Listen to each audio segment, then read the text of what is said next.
troisième partie, pour toujours comprendre, intégrer et accepter cette notion de servitude, de service divin, et donc de dédier toute sa vie entière, chaque instant de sa vie au service divin, pour cette durée de 6000 ans, hein, puisqu'on est revenus tous déjà plusieurs fois. Je crois que le meilleur exemple qu'on pourrait prendre, c'est celui qu'on a tous en tête. On a tous vu, quel que soit dans la réalité ou dans la fiction, un serviteur qui sert un maître physique, hein, et on voit le dévouement complet, c'est-à-dire que quelque chose qu'on peut pas faire nous, hein, personnellement, vis-à-vis d'un être physique, mais c'est juste pour nous montrer à quel degré on doit être. Donc vous voyez, on a tous des exemples. Vous avez des serviteurs qui vont dormir quelques heures par jour, et tout le reste de la journée et de la nuit, c'est d'être dévoué au maître complètement, et de faire tous les désirs du maître. Voilà. Donc on a tous des exemples dans la réalité ou dans la fiction de ce genre de choses. Et ben c'est un peu c'est encore plus que ça en fait. Voilà. À la différence, c'est que le maître ne nous donne pas d'instructions directes à travers la parole, hein. On n'a pas la capacité non plus d'identifier ou de comprendre si notre maître il est heureux ou il est en colère contre nous. Et en fait, tout le code, tout le décodage se fait à travers de l'étude de Torah. Mais l'idée, c'est la même.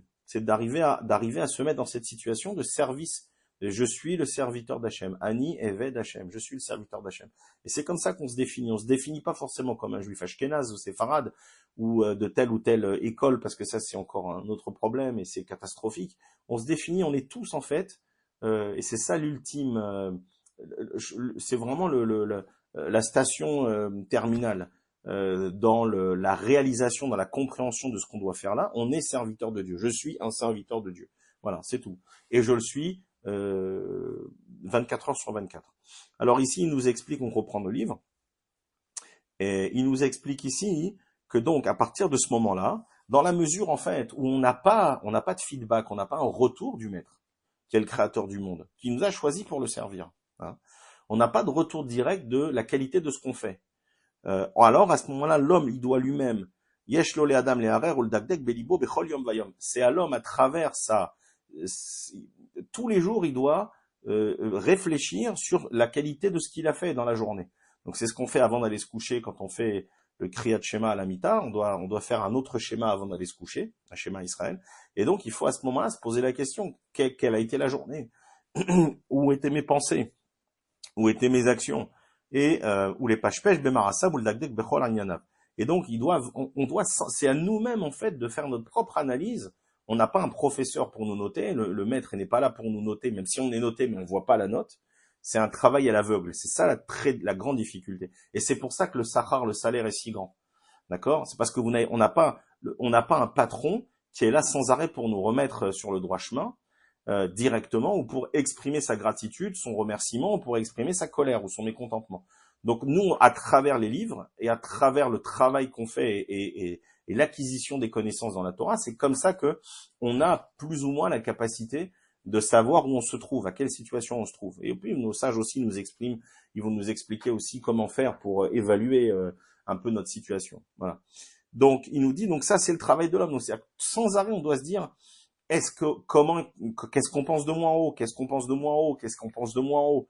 C'est très important pour chaque action. Et quand parfois on est devant des dilemmes, on ne sait pas comment faire, il faut se demander qu'est-ce qu'on attend de moi en haut. Voilà, en sachant qu'on a des caméras braquées sur nous qui sont les anges, il y a des bons et des pas bons, et que tout est enregistré, tout est enregistré, tout est gardé, et que ensuite on nous montrera tout cela. Voilà. Donc ça c'est très très très important de comprendre que même si le maître n'est pas là, dans le sens physique on le voit pas, d'accord, il est présent, il contrôle tout, il a un certain nombre d'anges qui font le travail d'enregistrer, et qu'ensuite il y a un procès, et que ce procès-là, il y a un procès toutes les nuits, plus il y a un procès quand la mission est terminée, et qu'à ce moment-là, c'est terminé, il y a plus, les comptes sont clos. Voilà. Alors, il y a une notion très importante que je voulais expliquer, et ça c'est vraiment un chidouche, c'est une grande nouveauté. Et je pense que j'espère que ça va changer beaucoup la manière dont les gens perçoivent leur descente dans ce monde, hein, le fait que on soit là. Donc d'abord il y a des gens qui vont me dire, moi j'ai pas décidé, ça m'intéresse pas, je cherche pas punition, récompense, je veux juste qu'on me laisse tranquille. Bon, sachez que ça n'existe pas. D'abord parce que les âmes juives, qui sont des âmes divines, elles ont accepté cette condition, et non seulement qu'elles ont accepté, qu'elles l'ont demandé. Donc même si nous on le voit pas, puisqu'il y a une écorce qui nous sépare entre notre âme et notre corps, donc on ne sait pas ce que notre âme, dans quel état elle est, ce qu'elle pense, etc. Donc il y a une séparation. Et plus on avance dans le service divin, et plus cette séparation elle devient fine, et plus on a la capacité de dépasser la limitation du corps et de se connecter plus spirituellement avec la partie spirituelle de l'homme. Donc le fait qu'on croit qu'on ait un libre arbitre, on a un libre arbitre dans le sens où on peut ne rien faire dans ce monde, mais sachez que les conséquences sont terribles. Voilà. Et sachez qu'on a accepté déjà nous-mêmes et qu'on a demandé à descendre et à finir le travail et à faire cette réparation.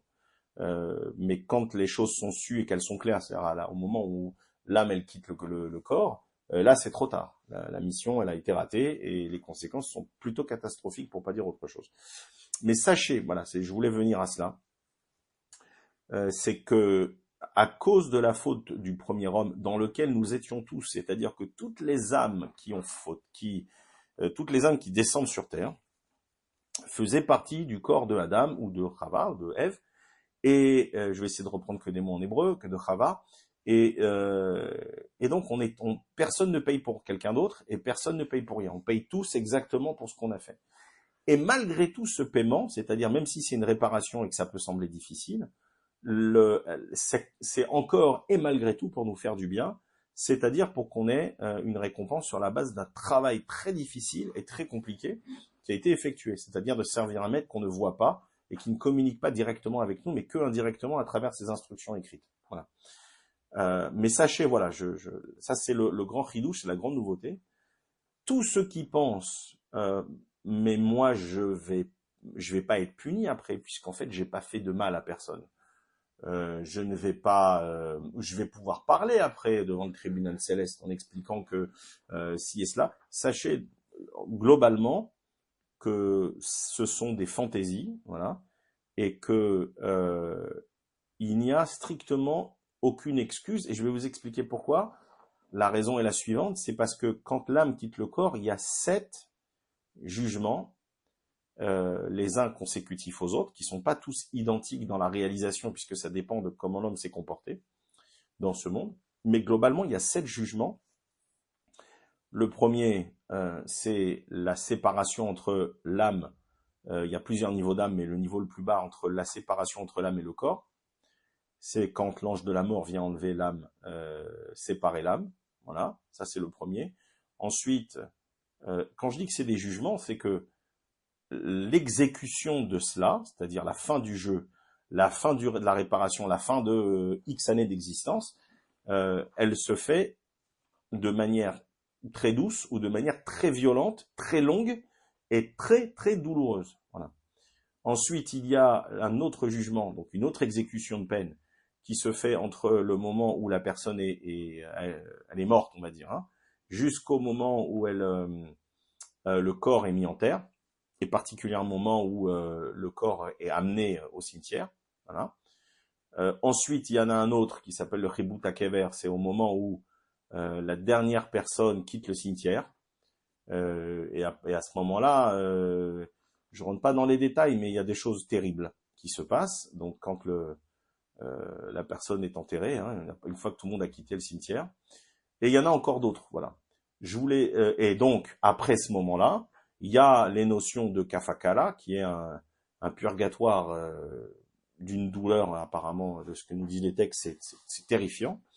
Il y a aussi le Gehinam, on pourrait dire l'enfer. Et il y a tellement de niveaux et de cases, et c'est des centaines de fois plus grand que la Terre. Voilà, au niveau de la taille et de ce qu'il y a à l'intérieur. Et puis il y a ceux qui vont au Gan Eden directement. Il y a plusieurs Gan Eden. Il y en a un qui est en bas, les jardins d'Éden, le paradis. Il y en a une partie, etc. Voilà. Où je voulais en venir, écoutez bien, parce que c'est un grand chidouche, c'est une grande nouveauté.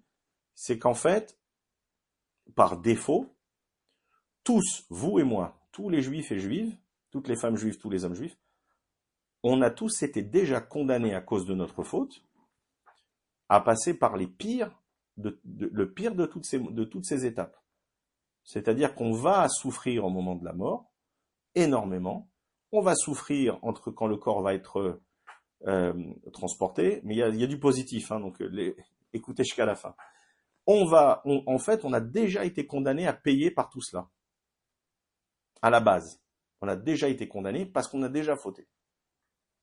Et en fait, ce qui se passe, c'est qu'on est en sursis, en probation, on est en sursis dans ce monde. Ça veut dire que même si on a déjà été condamné, on a la capacité maintenant de changer les choses et de sortir en s'étant amendé, en ayant travaillé, en ayant corrigé. Et donc, on a la capacité, on a la possibilité de ne recevoir aucun de ces jugements douloureux. Mais sachez que par défaut, et c'est là que les forces de l'impureté sont très fortes, elles nous font croire qu'on est une bonne personne et qu'il ne va rien se passer après. Sauf que comme ce sont ces mêmes forces de l'impureté, les forces du mal, qui exécutent les jugements, puisque ce sont eux les bourreaux, alors le but c'est de dire ne t'inquiète pas, tout va bien se passer, tu es une bonne personne. Mais au moment de rendre le jugement, là, vous allez voir à quel point on n'est pas du tout dans les mêmes configurations de gentillesse et d'amitié. C'est complètement dit. Là, c'est le vrai bourreau qui se révèle et qui révèle son identité. Et là, ça fait très mal. Donc, pour résumer, on a tous été condamnés, tous, à des choses très difficiles. La première des condamnations, c'est d'être dans ce monde, déjà, premièrement. Mais d'une certaine manière, donc c'est une prison, mais d'une certaine manière, dans cette prison, on a la capacité de corriger, de servir Dieu, par la crainte et par l'amour, par la réalisation des commandements positifs, d'accord, qui sont de trois ordres, étude de Torah, prière et réalisation de tous les commandements positifs. Et l'autre côté, par la crainte qui est de ne pas transgresser les commandements négatifs. Et vous verrez qu'il y a des implications célestes, c'est-à-dire que c'est pas juste c'est pas pour nous faire juste pour comme ça, c'est qu'il y a un système en haut qui dépend de tout ça. Donc en fait, qui a la clé pour faire fonctionner tous ces mondes? C'est nous qui avons la clé en bas. Donc tout vient de nous, tout vient de l'homme, et à travers notre travail, on peut à chaque fois qu'on interagit dans la cabine de pilotage, hein, parce qu'on a expliqué qu'on était l'équipe, on était l'équipe aux commandes de l'avion. Hein. Donc à chaque bouton qu'on appuie, on peut faire une catastrophe, ou au contraire stabiliser l'avion, le faire aller plus haut, le faire voler de meilleure manière, etc., plus en sécurité. Voilà, c'est une image que je prends.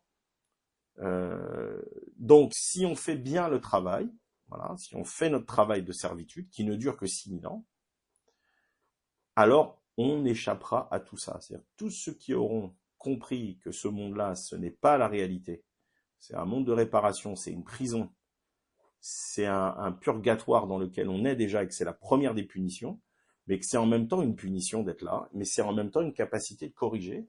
Alors ceux-là, ils vont bien utiliser leur sursis, et ils vont pouvoir sortir par toutes les étapes de cette prison sans avoir de dommages, et au contraire en étant choyés, aimés, récompensés, dans la joie et dans des choses extraordinaires, comme nous expliquent nos textes. Voilà. Et tous ceux qui n'auront pas, en fait, qui ont cru aussi, je suis une bonne personne, j'ai pas fait de mal, j'ai rien fait, je vous dis, vous avez déjà été condamnés, vous allez payer étape par étape. Voilà. Et c'est pas que ça, c'est qu'il y a un nombre limité de réincarnations, et qu'après un certain nombre de fois, vous ne pouvez plus redescendre ici. Et que même la descente ici, c'est ce que l'âme veut le moins. Elle préfère même passer un autre tour au Gehinam en enfer, pour être corrigée là-bas, que de redescendre sur terre. Donc en fait, la pire des punitions, c'est de redescendre sur terre. Mais c'est aussi le plus grand des avantages, parce que c'est là qu'on corrige, et c'est là qu'on peut ensuite, c'est de ce qu'on aura fait ici que va dépendre de là où on sera après, et du niveau de responsabilité qu'on aura après, et de niveau de connexion avec Dieu, et d'attachement et de proximité avec la divinité, avec Dieu, avec le créateur du monde. Boré Olam. Baruch Adonai Le'olam, amen.